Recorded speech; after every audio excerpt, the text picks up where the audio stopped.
How to stay shredded when traveling. There is a solution to every problem. That is my motto within inside the Gorilla Platoon. And ultimately, I've done many travel holiday guides specifically for the guys within my coaching program. And that has actually inspired me to do this video. If you've watched any of the videos in the past, you know I'm not really about sucky fluff. And if you're new to the channel, congratulations on watching this style of content, long form, non-really edited stuff. Well, there's not going to be any of its edits at all, to be honest. It's just going to be me raw spitting game to the camera. So props to you, because if you're actively thinking about how you can stay in shape whilst you travel, that means you take this thing really fucking serious. And I'm happy with that, because the more people that take this shit serious, the better we are all going to look as men, the more confident we're going to be, and the more we are going to dominate this earth. So good job for clicking on this style of video. If you are returning to the channel, thank you once again for supporting me, and I really do hope this guide brings you everything you came looking for. My promise to you within this guide is that by the end of it, you will be able to travel on holiday as of the day after tomorrow and know that you will still make progress, because you can bet your fucking bottom dollar. If you fail to prepare, you can sure as hell prepare to fail when it comes down to traveling. So you will know how to travel and stay shredded. If you're not already subscribed, subscribe right now. If you've watched me before and you've got value and you've not subscribed, then subscribe right now, because you know you're going to get some goods out of it. But if you are new to the channel and you're thinking, who the hell are you? My name is Tom Sergey, this is me here, and I run a physique transformation program called the Gorilla Platoon. These are the types of results we get. Soon to have some more coming in the pipeline, which I'm very, very excited to show to you. And of course, I always make a video on how they got there, so you can relate to their start point and we can talk you through to the end point. So that's who I am, what I do, and why I'm potentially worth listening to. Or you can just stick around because you like the sound of my northern accent. But anyway, I digress and we roll through. So if you look back to the time when you first started thinking about making a change to your physique, you were thinking, I know I want to get in good shape, but I don't really know how to get there. So what you either did was one of two things. You either outsourced that knowledge to somebody and paid them for the solutions and got them to coach you through. Pretty smart, would have saved you a lot of time. Or you did what I do and you go searching on the internet for workouts, how to eat, how to sleep, the best, how to actually lift weights, heavy weights, light weights, what's the best workout split, how many grams of protein do I need, all that sort of stuff. And you got all the answers and you came up with all the answers. And what you did with that is you integrated it into your day-to-day life and your day-to-day routine, which was very smart. And ultimately, you were able to then make progress. Now, if we said that you need to go from A, which is you, out of shape, my drawings on here are not the best, A, all the way up to B, then ultimately, the smartest way to go would be in a direct line. A direct line would be progressive overload, would be clean diet, would be tracking lifts, would be tracking data, would be making decisions at the right point. But ultimately, one thing that will always throw a spanner in the works is travel. Travel can send you back to here, and then you go again. Oh, but now we've got another holiday. Oh, fucking hell. And then you make a bit more progress, and another holiday, and then more, get fucking holiday, and work commitments. And before you know it, it just took you so much fucking longer to get to the goal that wasn't even like, it was where you wanted to get to, but it was only one step in the process. Like, one bulk is not going to absolutely be you done forever. You probably need to do 3 or 4 bulks, and that'll be you looking like really, really good. Depends on how new you are when you're starting. So we know that travel is a bit of an issue. Why is it an issue? Because think about it. You're going to be pulled out of your environment where you've set everything up. You've set your routine up. You've set the way where the gym is, how far it is, where the supermarket is, what you're buying from the supermarket, what time you're going to cook, what time you're going to prep your meals, like where you even take your photos for your progress. You've done everything. You've tracked, measured everything. So it's easy. You're in control of all the variables. The problem is when you go on holiday, you're taken out of your environment and you're put into a new random environment where you've then got to find the nearest gym. You might not have cooking facilities. And normally when you do travel, you're traveling for a reason. So the goal is to not go there and just base up and, chill and cook and stay on plan. The goal is probably either enjoy yourself on a holiday, which then obviously puts you in the completely different frame of mind, and it's going to be very hard to make gains, or you're going there for a business reason, and the goal is the business meetings and your food and nutrition your training will come second to that. So that's why people really, really need this guide, because you need to be able to understand where you are, what's ahead, how can you plan for it, and how can you make progress, because ultimately this will continue to happen, but it doesn't have to. It doesn't have to be, holiday coming up, that's 2 weeks of no progress and maintenance at best. It doesn't have to be that. You just need to plan it accordingly, and you should still make progress. Like, it's not impossible. So I think straight away people think holiday and think, I'm not going to make it. And as soon as you decide that, of course you're not going to make any gains, because you've actively told yourself, at best I'll maintain. That's not good enough. You need to be like, no, I'm still going to go. I still have 24 hours in the day. I can still make shit happen. I can still make sensible choices. You just literally need the education on how to do so. And the moment you've got that, because what you lose when you travel is clarity on your routine. When you don't have clarity on something, you're back at point A where you very first started. The reason you weren't in the shape you wanted to be is because you didn't have clarity on how to get there in that given point. You went away, found the clarity, but then when you were put into a different environment, you ultimately lost that clarity because you're not in a familiar place. You're not shopping from a familiar place. Like, the fucking labels are in foreign languages, for goodness sake. You don't know the gym. The gym's in pounds now instead of kilos. So it's a problem, and you just ultimately need educated and need clarity. And that is my mission with you in this video: bring clarity to the process. And ultimately, we're going to do that through a 5-step process. The process that is going to get you to where we need to. So we're going to roll straight in. Step number 1 is the setup. Now, this starts when you are at home. This starts before you travel, which means you know when you're going to travel. You know where you're going to. So start doing your homework beforehand. So if you know where you're going, I want you to work out how long you're going to be away and what is your goal for you're there. Straight away, we've got intentions then. I'm going away for 2 weeks. I want to drop 1 kilogram. Normally I drop 1 kilogram a week, but I'm going to try to make solid progress and drop at least 1 kilogram despite the constraints and the challenges, even though I'm living out of a hotel. There's a goal. Make sure you do that. Make sure you actively understand where you are when you're leaving and where you want to be when you get back. Because when you've got something to aim for, you're more likely to hit it. If you don't have anything to aim for, then of course don't be surprised when you come back in worse condition. So set the mini goal, work out the time frame, which will then determine the mini goal as well. Next question, Airbnb versus hotel. And I would always say, do you have the choice? Because if you do, always pick an Airbnb over a hotel. Why? Because you have cooking facilities. You can come and go as you please. You can cook and make food. So it's going to be infinitely easier to stay on plan if you're living out of an Airbnb versus a hotel. However, if you are eating out of a hotel, guess what? I have a solution for you. So look forward to that in the nutrition section of the gym. Find the nearest gym. I'll be very surprised if you go somewhere that doesn't have a gym. And if it doesn't, guess what? I've got a solution for you that. Solution to every problem. But I guarantee there will be a gym that is fairly nearby. Just jump on Google Maps, your hotel, nearest gym within radius. It will pop up, it will tell you. Secondary to that, what else could you look for? Nearest supermarket. Nearest supermarket with foods that are like relatively well known. Perfect. Hotel, nearest gym, nearest supermarket. We can create a routine, we can create structure off the back of that then. We've got things to play with. But people will not even check. People will not even ask. And wonder when they get there, they'll then start working around going, I don't know where the gym... Of course not. Actively take the time to work out where the gym is. And you might be lucky. The gym might be fucking better than the one you're training at home. Just take the hit. Get the week pass. It might cost you a little bit of money, but in the grand scheme of things, what's more important than making gains? Like, if you really think about it, what would be money better spent? There wouldn't be. Other than unless you were, like, really thirsty and needed water. Then I'd be like, fair enough, spend it on that. But honestly, like, just get a good gym pass. You will train better in a nicer gym.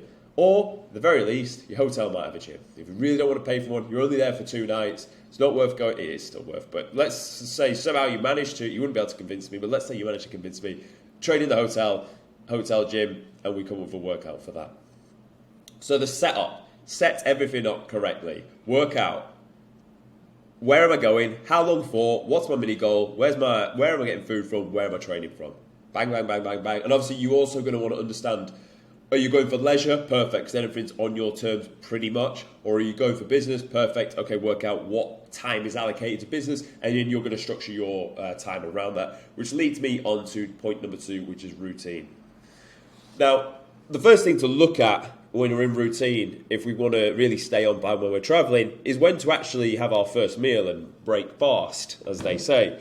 So, and the reason this is important is We're going to be trying to do some damage limitation. Unless you have got an Airbnb and you can get the foods and cook, brilliant. But let's say you can't. Let's say you're living out of a hotel, you need to attend business meetings on the evening, or even you're there for a social event and you've got friendly dinners to go to. We're doing some damage limitation. And one way we can really do that is by lightening the window. Simply just not eating till about lunchtime. Because you're going to go to bed at 9, 10 o'clock anyway. If we've shortened that window as much as possible, it's not the answer to all our problems, but it definitely does help because you're just simply not going to want to cram as much food in. Now, don't get me wrong, if you eat out these places, they're very palatable. They're stacked of calories, you can get them in no problem. But I would say break the fast as late as possible, 100%.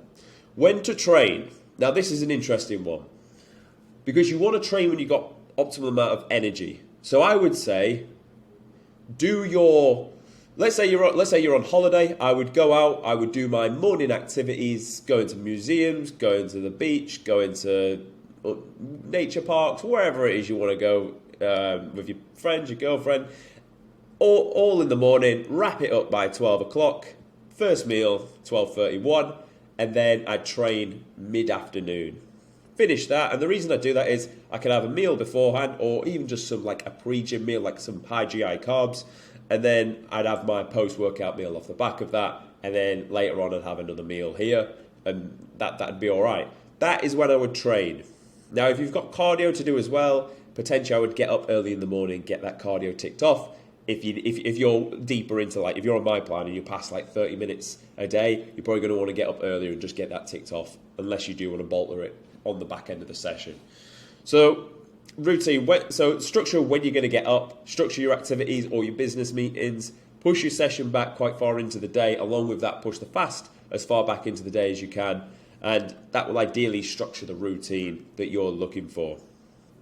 Now, the biggest point that we need to consider is the food. Let's not beat it around the bush. You can have optimal routine, you can have optimal activity levels, you can train. Ultimately, you will always out-eat your diet if you don't screw the nut with this. So I would really say double down on this, and we're going to go into some guides on how to do so. When it comes to food, the first thing we need to control is overall calories. That is the biggest priority. Once we've got that right, then we need to think about our protein target. That is second priority. And then the rest is filled with carbs and fats. That is our lowest level of priority and the first thing that will get cut in order to help with overall adherence.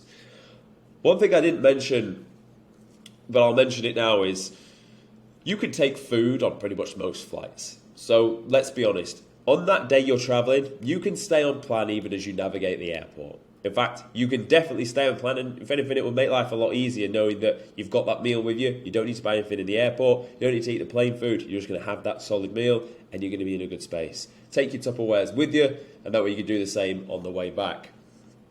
So let's go into how to eat out. You're going to get the eating out guide and also the living out of a hotel guide. Now, just before we go into that, I think it's important to give you context, because one of the main things you'll say to me is, I'm eating out, how do I measure this food? And you'd be very right in asking me this question. The way you're going to have to do that is through hand portions. Now, remember we said we wanted to manage the calories first. So the first cause of effect will be our protein. Generally speaking, you are going to want 2 palms of meat, fish, whatever it is you're eating with that meal. 2 palms is 40 grams of protein, roughly, okay? Obviously, that's as good as we're going to measure, but that's what I roughly managed to work out when I was correlating these palm sizes with the actual gram amount, so like for like we've mentioned in here. So your main goal is going to be your protein target. So how can we achieve this? Well, you're going to have 2 meals for sure. 1 meal out later on in the evening. It's going to be some form of a steak, or it's going to be some form of chicken breast. 1 meal when you break the fast, it's going to be some form of eggs or omelette or also chicken. And again, you're going to be able to quantify and measure those. Either you bought them from the supermarket and cooked them at home, if so, brilliant. And if so, you'd have scales to measure all this out anyway, so perfect. Or you had to get it from a restaurant. Now, when you get it from a restaurant, just ask them, listen, I don't need it laced in oil. I don't need it laced in butter. I will just have it made dry. That's fine for me. I want it grilled. Simple. Grilled or baked will be the best thing to go for. When you're having carbs, I wouldn't have carbs with your first meal because I would have a high GI carb as a standalone thing in the form of fruit before the workout, or even like, and again, this is not real food, but in this instance, it might actually serve you. You know, things like Squares bars or Rice Krispie bars. Like, I'm not saying eat them, but like when you're traveling, you know it's got the calories on. It's pure carbohydrates. You can have it straight train, decent. Best thing you can do though is have a banana, is have an apple, have that before the gym, and keep you fuller for longer as well. In fact, you know what? I'm gonna backtrack and tell you not to eat the Rice Krispie bars, and the reason being, where we're trying to limit your calories anyway, those foods are nice. Those foods are just pure sugar. It's not even food, really, is it? Let's be honest. And it will put you in the mind frame of just eating crap, and I don't want you to do that. Or you to be in the mind frame of eating proper food, real food that came from trees. It's got more fibre, so it's going to keep you a little bit fuller for longer. So that will be my recommendation to you with that. Now, as we go into the guide here, if you need to eat breakfast, which I don't think you will, but let's say you push meal one as far back as possible, stick to poached eggs or egg whites with an omelette with veggies. And you will generally be able to ask how many egg whites have gone into that, so you'll roughly be able to quantify what this is. Greek yogurt, 0% fat. Fruit, as we said, training days only. Black coffees. So stay away from fried eggs, stay away from fruit juices, bread, whole egg omelettes. Now, it's not that they're inherently bad, and to be honest, if you could ask for like a 2-egg omelette with 200 grams of, the things are not going to weigh out in grams, are they? So you could ask for like 2 whole eggs and 2 eggs without the yolks in, and that will be quantifiable for you. It'll be high protein, a little bit of fat in there. Fat's not bad. It's just that where we're trying to be damage limitation with the calories, we want to put it towards pure protein. Stay away from lattes, just drink black coffees. Now, for your evening meals or lunchtime meals when you eat out, as a rule of thumb, stay away from fried chicken or fish, like obviously. Do stay away from burgers. When I said red meat in general, I do mean it, but a steak on the grand scheme of things wouldn't be too bad if you've asked them to cook it without butter and oil.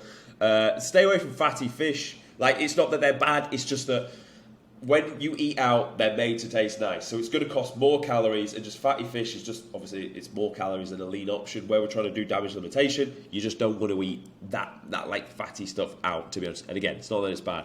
Do stay away from creamy soups and creamy sauces, burgers and wraps and fries, sweet potato. You don't need any of that shit. Try and think of when you do travel, try and think of being on more like a meat and fruit diet. That's what we're really thinking. We just need the meat, that's important. We need the fruit for if we're going to train, and everything else, generally just stay away from it, and you'll be okay with that. So what do you eat instead? You eat chicken that's baked or grilled, white fish, or like seafood actually is pretty good. Veggies, obviously go wild, but make sure they're not cooked in oil or butter. I would stay away from soups, but to be honest, a broth-style soup wouldn't be too bad. Lettuce wraps, I mean, treat yourself for them. I'm probably not going to get one, but it's better than a normal wrap for the bread. After sauces on the side, and you want baked or sweet potato. Now, I'll be honest, you don't need to have desserts, do you? You really don't need to have a dessert. Unless you're at some business meeting and they're eating desserts, and it's kind of like, no, you need to have something. We're carrying on the conversation and this deal's about to go over the line. Then fine, just get like some fruit, get some berries or something, or then just get like an espresso shot. You're like, I don't really have dessert, but like a little, you get espresso at the end of the dinners. Now, a big one actually, which should be covered by me, is alcohol. Like, if you actually want to go out, if you actually want to still make progress, my best recommendation to you is stick to gin or vodka, 1 shot with 0-calorie mixer or tonic water. That is 100 calories per drink that you have. Don't think I'm going to go out and get bladdered. You're there to be social, so have the 1 drink, milk it, make it last half an hour while everyone's had 3, then get another one. Obviously, you need to count back the amount of drinks you're going to have, the amount of calories. So potentially it will serve you. And if you've got 2,500 calories, you have meal 1 that's 500 calories. You have a pre-gym snack that's another 200, that's 700 calories. You then have a meal out that's like probably 1,000 calories. That's 1,700 calories. Quick maths. And then ultimately the rest you've got to spend on alcohol. So I would just, if you have to drink, which do you have to? Maybe you're going on holiday to enjoy it with your friends. It will serve you just to have a couple of drinks. Then fine, just have a couple of drinks. That is what I would stick to. Single calorie shots with 0-calorie mixer. That will generally be the best cause of effect for you. Now, let's say you do need to eat out, you need to live out of a hotel. That's the only option. We need to then quantify how we're going to do this. So, the one thing we need to do here is structure your usual diet plan, and then we need to replicate that like for like. So, most of you are going to be on a meal plan that looks pretty much like this. In fact, you'll all be very familiar with this meal plan. So, meal 1, oats with protein, berries, blueberries, chicken, veg, sometimes with rice, sometimes not, depends on your overall macro intake. Oats jam, protein powder, almond milk for a shake, chicken pasta, veg, and berries, dark chocolate. So now we're thinking, right, cool, how can we replicate this in the most efficient manner? Now, most of the time, you can get, you take your protein with you, or you buy some when you're there, you can get oats, not a problem, and you can get peanut butter. All this is kept dry, no problem. If you don't have a microwave in your hotel room, then you just heat it up with a kettle. Jobs are good one. And if you are in your hotel room, could you have taken scales with you? Yeah. Should you? Yeah. So then, this meal here, not a problem. Now, let's say you're on the move, you got your business deals you're going to, or even you're just like out and about on holiday, you normally have chicken breast, not a problem.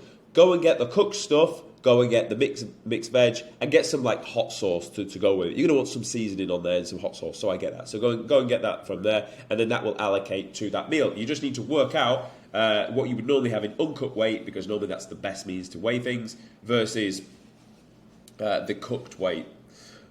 Pre-gym meal, we've said bananas and apples, easy to measure. Again, back before I decided that was probably the best course of action, you can also get these bars. All right, decent bit of carbs, not always the best thing to do. Shake, most gyms, if you go to a good gym, they'll be able to do you a shake at the end of the workout. It's probably better than going and getting something like this, but in the worst case scenario, you go and get a shake from a shop, it'll have the calories on there, and you'll be able to track and record it on MyFitnessPal. Your evening meal, if you're living at the hotel, you're not going to be able to get pasta. You could get this style of packeted rice. Ideally, if you've got microwave, then you'll be able to heat it up. If you haven't, then a bit of hard routine, bit of cold rice, not the end of the world. Same with the cold chicken. I mean, you'll be able to find somewhere that heats it up. Surely within the hotel, they'll let you heat it up, or they'll tell you no. But I doubt it if you're a paying guest there. Again, with the hot sauce. And this time what you're using is, the beauty of these measurements I've given you is, there's a measurement on these bags, or on the chicken, on the rice. So you know, okay, cool, there's this much in there. I need to just break it in half. Or I've actually got my scales in my hotel room with me, then happy days. Well, there's no reason why you can't take your scales with you on holiday. Like, really, if you want this, if you actually want to make progress and hit that goal, you'll just take your scales. You'll just track it, and you'll be okay. So it's not even a case of having to look at what's on the packet. Then for the evening meal, for the dessert snack thing, just revert to like some form of a yogurt, and that will be okay with that. And generally speaking, I would just stick to that, and that is how I would live out of a hotel and quantify the foods I'm going to eat. It's not the most exciting thing. I do appreciate that. If you're on holiday, you're probably not going to do this you'll probably do this for meal 1. Again, you just get some basic oats, you've got some protein with you, bang, bang, bang, good jobs are good. You've got some fruit for your pre-gym, and then you're going to eat your meal out. You're going to follow the plan that we've just spoke about, and then you're going to stick to that. And ultimately, try and structure where you're going to, in terms of, don't go to all these fancy Italian restaurants that are carb heavy. Just go to like steakhouses, grill houses, where you can actually just get pure protein meals. I would even say, if you're going to go out and eat sushi, like, just stick to the sashimi. That was going to be hard to say, because it's just pure protein. You could get like 9 little cuts of that, of the tuna, and that's pure protein, literally 0 calorie. You're in an absolute perfect condition off the back of that. So that is how I would navigate nutrition, and the most important part of it when I'm traveling, when I'm on holiday. Calorie target comes first, and you can still quantify everything you're eating. You just need to actively make that choice. If you're living out of a hotel but don't need to eat out, you follow this cause and effect we just spoke about. If you're living out of a hotel but you're going to go hybrid, and you're going to measure something out from the first meal, but the second meal out is at a restaurant, follow what we've spoke about in the Eat Out guide. If you're living just purely in an Airbnb, you're there for business, then perfect. You can take your scales, you can cook everything. And to be honest, situation would be like no change with that. So that's how I would navigate nutrition. Let's roll on to the next step of this video. So the question you may ask me is, well, should I change my training split because I'm traveling? Then the first thing I would ask you is why? Why would you need to do that anyway? the main reason you're going to come back to me with is, there's not enough weight in this little hotel gym I've got, or there's no gym at all. Now, remember, there must be a gym somewhere, unless you're, in fact, I lie. I've got a client that is going on a fishing trip next week. He's going to be staying out on the bank. So ultimately, we needed to come up with some form of training for him. So in that event that you literally have no kit, but you're in the wilderness, what can we do? We have to go reps. We have to go high on the reps. So it's going to be push-ups, minimum 100, half sits, or like the ab crunch exercise that you probably sit on this channel. In fact, if you want to know how to really train your abs, I've only done 3 shorts. One of them is how to actually contract your abs. So go watch that video if you know how to train your abs. 100 of them. I would do 100 like walking lunges or a single leg squat where I'd hold a nearby tree and I'd squat my single leg. Why? Because just a bodyweight squat for athletes like us is simply not enough. Or if you're going with someone, which unless you're a complete psychopath like me and you like to go just into the wilderness by yourself, probably got someone with you. Guess what? Throw them over your shoulder, 10 sets of 10, jobs are good in. Another good option is find a nearby tree and do some form of pull-ups off there. If you could do those, you're going to need to repeat the same workout pretty much every day that you're there if you want to retain the tissue. Otherwise, you are going to lose muscle. Well, it depends. If you're only there for a week, you're probably not going to lose that much muscle. But if you're there for 2, 3 and you've got no gym, it's not really acceptable, is it, anyway? So that is what I would do if I had no gym. But let's say you only had a hotel gym and it looked something like this. This is your typical hotel gym. That's why what inspired me for the thumbnail this post. You can do a lot with this, to tell you the truth. If it's got most of them have this cable stack. It's quite a thin one, and you can utilize that. Now, even if you didn't have a dumbbell stack, but you've got a bench, take the bench up near the cable stack. You can do flat, you can do incline, you can do shoulder press. It's all going to be cabled. And again, you actually might find that, sick, there's still tension at the top of this exercise instead of a dumbbell where there isn't. Most of them are going to have some form of pull-up machine for back. Or if you've got a bench, we can still do my beloved single arm pull downs, lower lat rows. You'd struggle with something for upper back, but even still, you could bring the bench up towards the cable stack, and you could just do an upper back chest supported row anyway. So to be honest, you're pretty much going to be okay. You're going to be okay to get round it. In the event that there really just is not much weight at all, you're just going to have to go high reps. It's going to be annoying, but it's just the way it is. You're just going to have to go high repetitions. But ultimately, there is always going to be a solution to train. Now, what would I prioritize in terms of a workout? If you said, I'm here for X amount of days, I would say the first thing that's going is probably legs. And this is why I say this. It's not that I want you to skip leg day. Like, if you see my Instagram, I fucking love leg day. I've been able to back squat shit ton of weight. So it's not that I'm not saying skip legs, but the priority for us when we build an aesthetic physique is to train the upper body. It's to build the arms and the shoulders and the chest. So that needs to be the priority. Now, if you're there for a week, you still need to hit that twice per week. So we need to structure the workouts like that. If time is really, really limited, what I would do is I'd revert. So let's say you're there for a week, you can only get 4 sessions in. I'd do full body push, so everything on the front of the body, and then full body pull, everything on the back of the body, and I'd repeat that 2 times over. I'd put one leg exercise in both of each anterior and posterior muscles, and that's how I'd run the training split. If you're only going to get 3 sessions in across the week, I'd do chest and back, arms and delts, and then a mixture of the 2 together. You just need to think, how long am I there? How many workouts can I get in? What's the priority muscle groups? And how can I do those twice? And what volume can I use with the kit and equipment I've got available? And that's how I would structure my program. I wouldn't try and run the program that I'm on now unless I was going to be there for 5 days consistently or 5 sessions consistently. I had the kit that was roughly available. Then, of course, obviously you're not going to change the program if you've got everything you need, like, obviously. But in the event that you come unstuck, you haven't got the kit you need, you've only got 2 days out of like 7 to really train, that's when you need to be adaptive. That's when you need to think, what is the priority? The priority is to stimulate the main upper body muscle groups, and to do it twice a week ideally. Okay, cool. Well, let's structure a program around that. And ultimately, you're just going to need to train really, really fucking hard. If time is limited, top set, back off set on most muscle groups. If you want to know more about that, go watch the video, How to Force Muscle Growth. That'll tell you some more about that.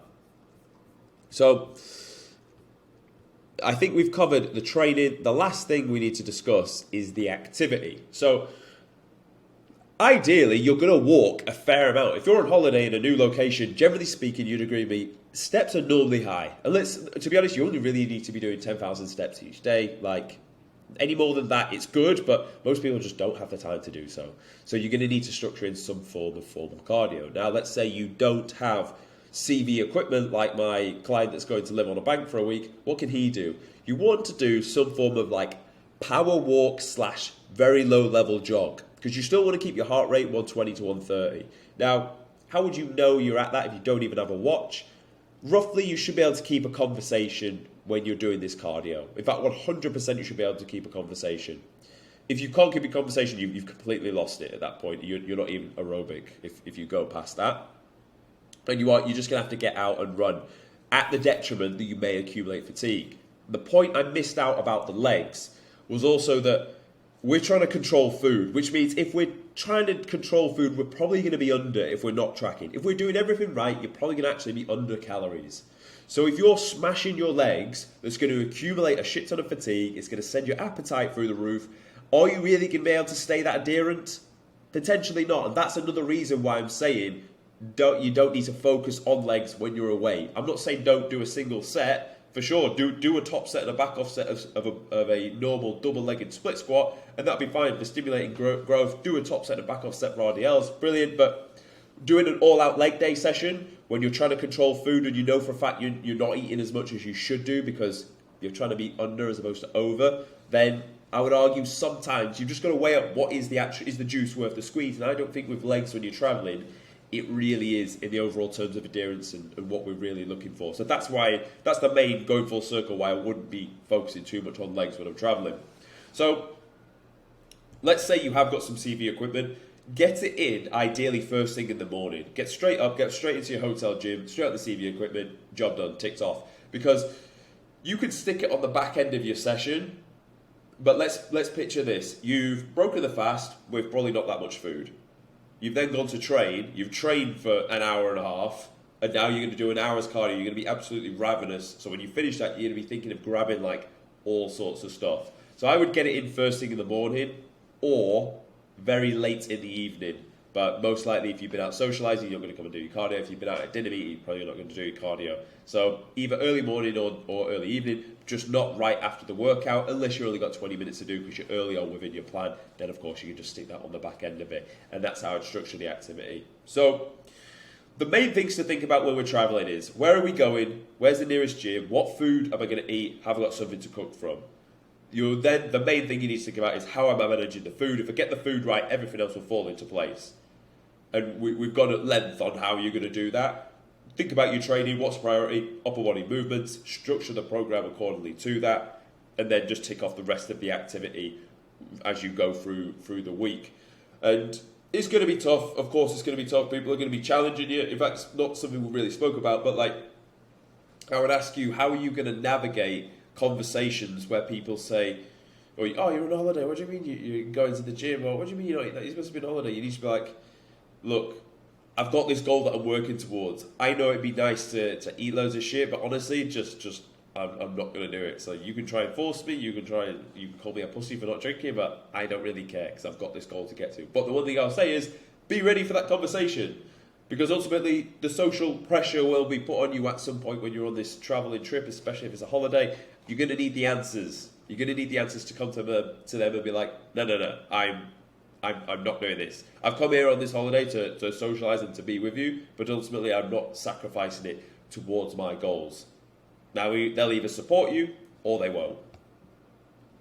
Now, if you think there's anything that is slightly unique to your situation when you're going to travel, and you think I've not covered it and you'd like more of an insight on it, just obviously drop it in the comments below and say, have you thought about this? What about, I need to go and do this on my skiing holiday. Why can I have extra carbs on my skiing holiday? If you've got any questions like that, just drop them in the comments below. If you're not already subscribed, subscribe right now. And of course, if you want to work directly with me, then for sure, message me on Instagram or click the link in the description and we will get you started. But thank you for watching, and I'll see you tomorrow.